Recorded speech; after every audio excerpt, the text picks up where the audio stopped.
maybe the Apple iPhone 12 battery situation isn't as bad as it originally sounded. There's some new information here. Another battery emerged that is rumored to be for the upcoming iPhone 12 Pro non-Max model. And the original speculation was that that model was going to have the 2,775. Is that right? Yeah, 2,775 milliamp hour battery in it.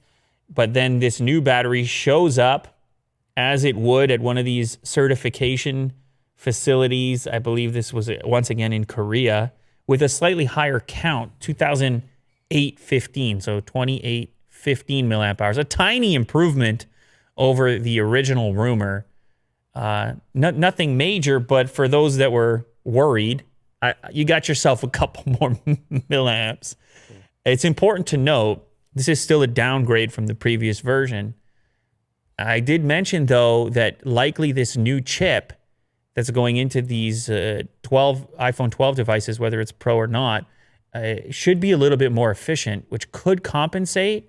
But it's just, when it comes to the tech user base, particularly the tech enthusiasts, there seems to be no substitute for just raw battery, big battery count. People love it.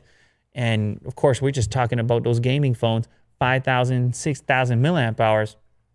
You look at these numbers and it's hard to be impressed, especially coming off of the previous Max models, which were some of the best battery performance compared to other flagships through the various optimizations that Apple's capable of doing, and the fact that they just had big numbers to begin with, bigger numbers than what we're going to have in the next generation. But this new news is, I guess, good anyway.